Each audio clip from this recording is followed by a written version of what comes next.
भगवान शिव हमारे नजदीक में है।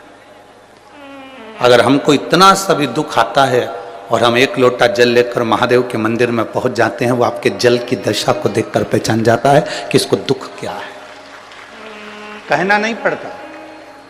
द्वारिकाधीश जी के सामने, भगवान द्वारिकानाथ के सामने सुदामा जी गए तो सुदामा जी ने नहीं कहा कि मैं भूखा रह रहा हूं, मेरा परिवार भूखा है, मेरे बच्चे भूखे हैं, मेरा कुटुंब, मेरा परिवार, मेरा घर के बच्चे मेरे भूखे हैं। ये सुदामा जी ने कृष्ण भगवान के सामने नहीं कहा। भगवान कृष्ण के आगे ये बात उन्होंने कही नहीं कि मेरे बच्चे भूखे हैं, मेरी पत्नी भूखी है, मेरा परिवार भूखा है, ये बात नहीं कही। केवल उन्होंने तंदूल की पोटली निकाली, चावल की पोटली निकाली और तंदूल की पोटली निकाल कर दे दी। और तंदूल की जो पोटली भगवान कृष्ण ने ली, उसमें से तंदूल जब निकाले और उन तंदूल को मेरे भगवान कृष्ण ने अपने मुख में लिया, उतनी देर में पहचान गए कि सुदामा का दुख कितना है, सुदामा के हृदय में तकलीफ कितनी है, सुदामा के हृदय में कष्ट कितना है। सुदामा की जिंदगी में दुख कितना आया, वो केवल तंदूल से पहचान।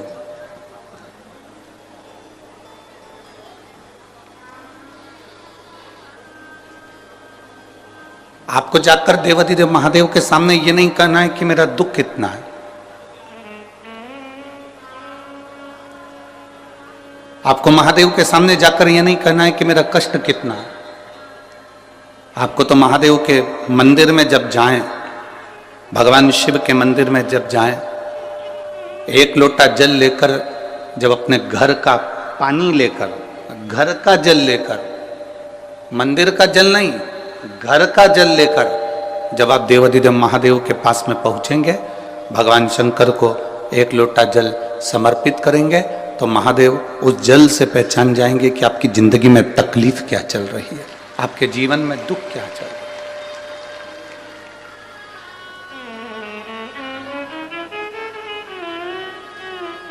पति को बार बार कहना पड़े कि मेरे सिर में दर्द हो रहा है, मेरे सिर में दर्द हो रहा है, मेरे सिर में दर्द हो रहा है, और पत्नी फिर दवाई दे या बाम की शीशी ला कर दे, वो एक अलग बात है।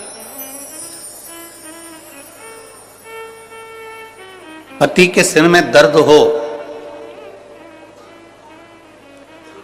पति का चेहरा बता दे कि इसको क्या तकलीफ है, और पत्नी तुरंत दौड़कर पानी का गिलास लेकर आए या दवाई का बॉक्स, मेडिकल बॉक्स लेकर आए और अपने पति को पूछे कि लाओ मैं आपको कुछ दवाई दे दूं, आपका चेहरा अच्छा नहीं लग रहा है, आपका स्वरूप अच्छा नहीं लग रहा है, आज आपके चेहरे पर रौनक नहीं है, मुझे लगता है आज आपको कोई कष्ट है, आप कोई टेंशन में हो, डिप्रेशन में हो, आपका चेहरा बोल रहा है कि आपको कोई तकलीफ है, लाओ मैं तुम्हें कुछ दवाई दे दूं, कुछ गोली दे दूं, ग्लूकोज दे दूं, पानी दे दूं, कुछ नींबू पानी मंगा दूं, नारियल पानी बुलवा दूं।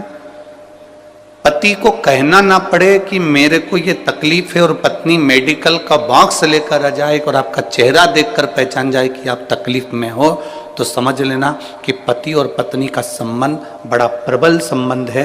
वो जान गई कि चेहरे से कि मुझे तकलीफ क्या है। उसी तरह महादेव के मंदिर में आप जब एक लोटा जल लेकर शिव के मंदिर में बस केवल उसके दरवाजे पर पहुंचो, और मंदिर में जब आप एक लोटा जल चढ़ाओ, आपके हाथ के जल चढ़ते से महादेव पहचान जाए कि इसको तकलीफ क्या है, तो समझ लेना तुम्हारी भक्ति प्रबल हो गई, तुम्हारा विश्वास दृढ़ हो गया, तुम्हारा भरोसा पक्का हो गया।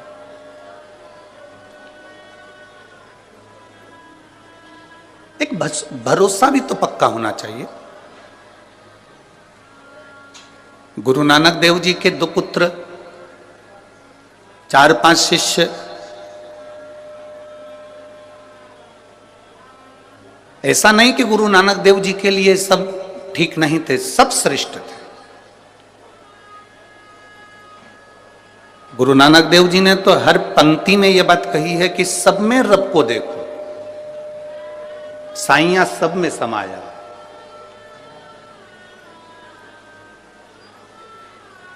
पर कोई कोई ऐसा होता है जो अपने गुरु के लिए, अपने परमात्मा के लिए, अपनों के लिए अपने प्राण तक निछावर करना जानता है। कोई कोई होता है, सब नहीं।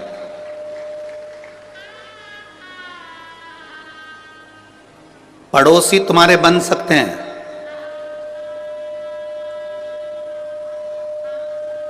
कॉलोनी में रहने वाले तुम्हारे बन सकते हैं, दूर रहने वाले तुम्हारे बन सकते हैं। दूसरों को अपना बनाना सरल है, पर अपनों को अपना बनाना दुनिया का सबसे कठिन काम है। आप दूसरे को अपना बना सकते हो, दूसरे को अपना बना लोगे, वो सरल है, पर जो अपने हैं उनको अपना बनाकर रखना, ये दुनिया का सबसे कठिन काम है।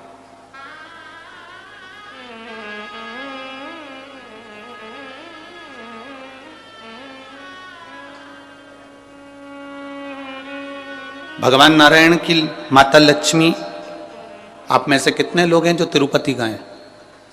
हाथ उठाओ जरा। गए हो? रखो। आप में से कितने लोग हैं जो द्वारका जी गए? ठीक है, रखिए। आप में से कितने लोग हैं जो कभी पंढरपुर गए हो? कभी गए हो? रखिए। आप में से कितने लोग हैं जो बद्रीनाथ गए हो? ठीक है। बद्रीनाथ के मंदिर में, बद्रीनाथ जी के पास में लक्ष्मी जी बैठी हैं क्या? अरे बोलो तो जम के। नहीं। द्वारकाधीश में, द्वारकाधीश के पास में रुक्मणी जी बैठी हैं क्या? द्वारकाधीश के नजदीक में? नहीं। पंढरपुर में हरि विठल जी के पास में रुक्मणी जी बैठी हैं क्या? नहीं। तिरुपति में नारायण के पास में लक्ष्मी जी बैठी हैं क्या? नहीं।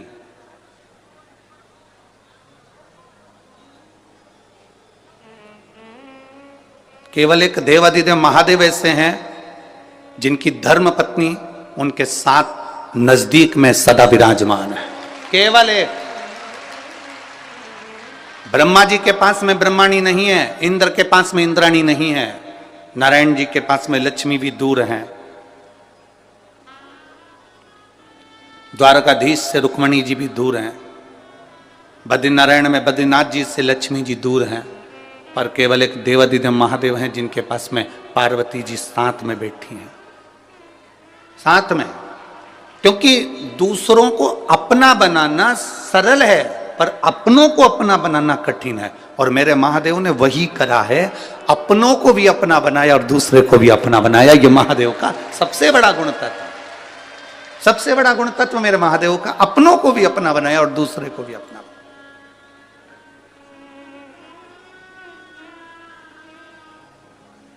एक बार गुरु नानक देव जी जा रहे थे, उनके सारे शिष्य उनके साथ, उनके पुत्र उनके साथ में थे।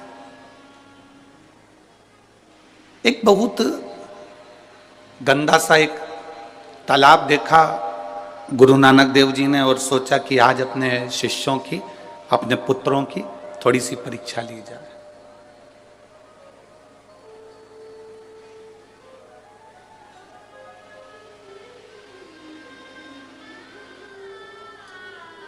उनके पास में कटोरा था, पात्र था। उस कटोरे को गुरु नानक देव जी ने उस गंदे तालाब में फेंक दिया।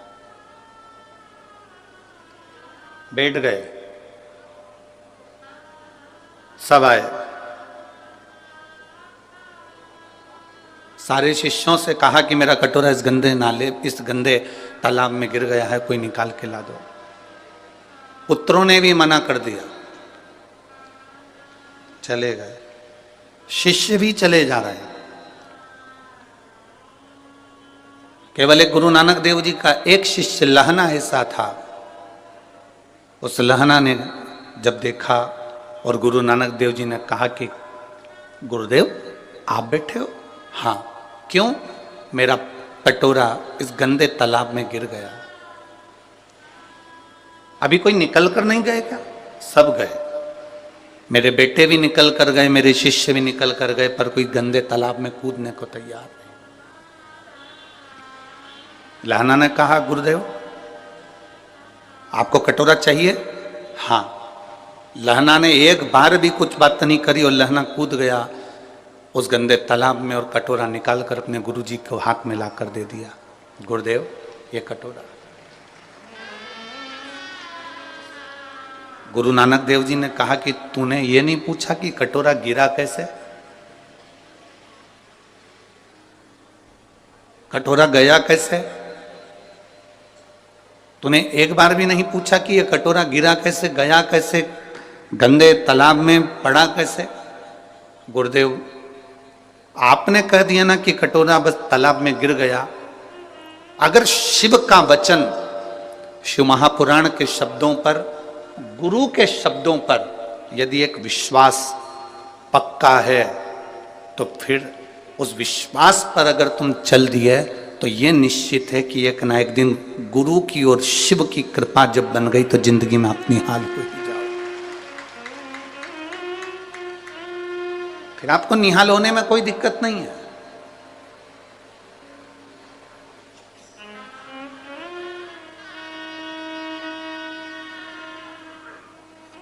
जिसने शंकर भगवान पर भरोसा करा है, जिसने शिव जी पर विश्वास करा, एक लोटे जल पर विश्वास करा, उसका हाथ मेरे देवाधिदेव महादेव ने पकड़ लिया, मेरे शंभू ने उसका हाथ पकड़ लिया। एक जरा से कटोरे से गुरु नानक देव जी ने यह अंदाजा लगा लिया था कि मेरे सिंहासन पर, मेरी गादी पर, मेरी जगह पर, मेरे इस सुख को कौन जान सकता है, कौन पहचान सकता है। अपने बेटों को वो पद नहीं मिला, गुरु नानक देव जी के पुत्रों को वो पद नहीं मिला, अन्य शिष्यों को वो पद नहीं मिला जो लहना को मिला, जो लहना के पास प्राप्त हुआ।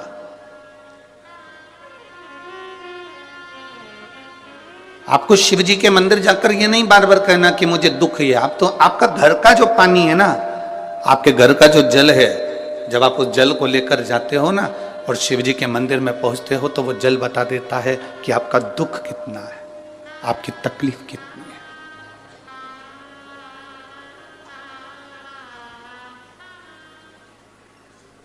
आरओ लगाने वाले को आप एक बार अपने घर पर बुलाना। आया आपके घर पे कभी आरओ लगाने वाला? आरओ का पानी, आरओ का जो मशीन लगाने वाला आपके घर पर आया होगा, सबसे पहले वो पानी की जांच करता है। बोलो री जीजियों, ओ बटिंडा वाली, और जितने मेरे जीजा बैठे हैं वो भी बोलो सही है कि गलत है। आरओ लगाने वाले को आप अपने घर पर बुलाएंगे तो पहले वो पानी की जांच करेगा, इसमें खार कितना है, मिट्टी कितनी है, कितना क्लीन है, वो जांचेगा। फिर कहेगा कि मशीन लगा तो दे रहे हैं परंतु इसका जो फिल्टर है वो हर 15 दिन में खराब हो जाएगा क्योंकि इसमें मिट्टी ज्यादा है और खार ज्यादा। तुम्हारा महीने का खर्चा तो जरूर होगा पर पानी क्लीन हो जाएगा। तुमने कहा साहब लगा दो, एक मशीन आरओ की लगाओ, हमारा ये पानी क्लीन होना चाहिए, पीने के लायक हो जाए।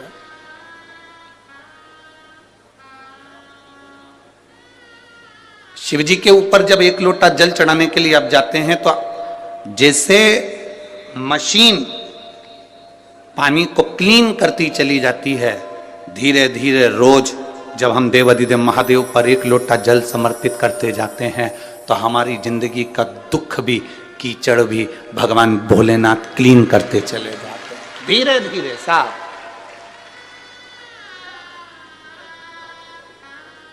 और मैंने तेरे ही भरोसे बाबा, तेरे ही भरोसे हवा बिच उड़ती जावांगी, बाबा डोर हथों छड़ी में कटी जावांगी, भोले मैं तेरी पतंग, शंभू मैं तेरी पतंग, हवा बिच उड़ती जावांगी, बाबा डोर हथों छड़ी में कटी जावांगी, भोले मैं तेरी पतंग, शंभू मैं तेरी पतंग। इस लाइन को सुनने के बाद एक बार भगवान ने एक भक्त से पूछा कि ये बता तुझे उड़ाऊं कि नहीं उड़ाऊं।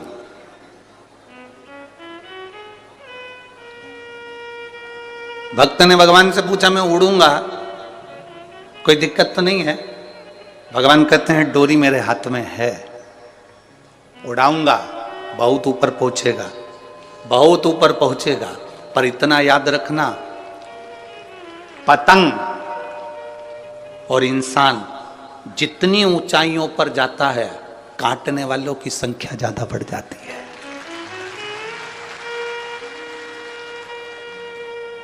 अगर तेरी तैयारी हो तो मैं तुझे उड़ा देता हूं। पतंग और इंसान जितनी ऊंचाइयों को छुएगा, जितना ऊपर जाएगा, जितनी तरक्की करेगा, जितना जितना ऊपर जाएगा, काटने वालों की चारों तरफ भीड़ लग जाएगी। मैं ही काटूंगा। कितना उड़ रहा है अभी देखता हूं इसको। और पतंग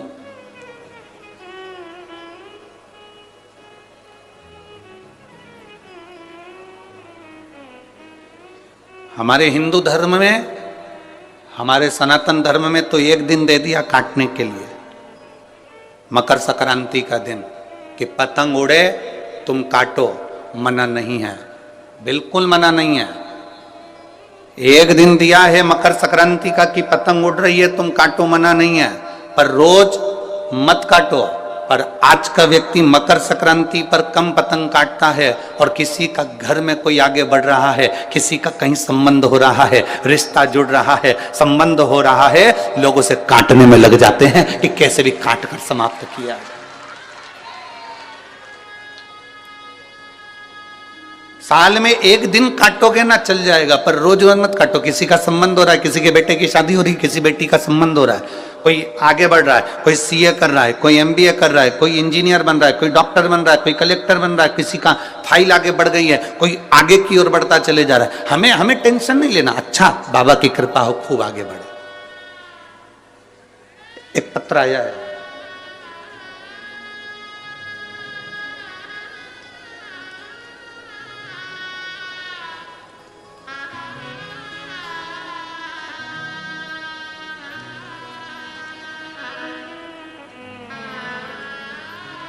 मेरा नाम देवी सुमरानी है, मैं हनुमानगढ़ की रहने वाली हूँ। कहीं बैठी हो तो हाथ हिला सकती हैं। आप ही हैं? दोनों हाथ हिला दो एक बार। श्री शिवाय नमस्तुभ्यम। मेरा नाम देवी सुमरानी है, मैं हनुमानगढ़ की रहने वाली हूँ। 30 वर्ष से मैं माइग्रेन की तकलीफ को भोग रही थी। ऐसा कोई डॉक्टर नहीं जिसको मैंने जांच ना करा। थोड़ी दिन दवाई लो, फिर वैसा कि वैसा ही हो जाता था। आखिरी में मेरे परिवार वालों ने भी आस छोड़ दी थी और कह दिया था अब कब तक दिखाऊं। गुरुदेव, शिव जी पे चढ़ा हुआ एक लोटा जल और शंकर जी पे चढ़ी हुई एक बेलपत्र, ये वो औषधि है जो दुनिया का सबसे बड़ा काम कर देती है। और मेरे बाबा ने मेरे साथ वही करा। मैंने एक लोटा जल चढ़ाना प्रारंभ करा। जो बीमारी मेरी 30 साल से नहीं गई, एक लोटा जल, उस जल का आचमन करना, बेलपत्र शिव जी को समर्पित कर कर उस औषधि को पाना। आज मैं बाबा की कृपा से 30 वर्ष के बाद माइग्रेन की बीमारी से ठीक हुई हूं। मैं बाबा को यहां प्रणाम करने के लिए आई। एक बार दोनों हाथ हिला दो। हर हर महादेव। शिव तत्व इसी को कहते हैं। बैठिए बहन। थोड़ा सा फाइल मोटी हो सकती है, थोड़ा सा दुख बड़ा हो सकता है, पर कटेगा जरूर, संकट मिटेगा जरूर। आप अगर बहुत विश्वास के साथ में, हम तो कहेंगे पंजाब वालों के भाग्य खुल गए।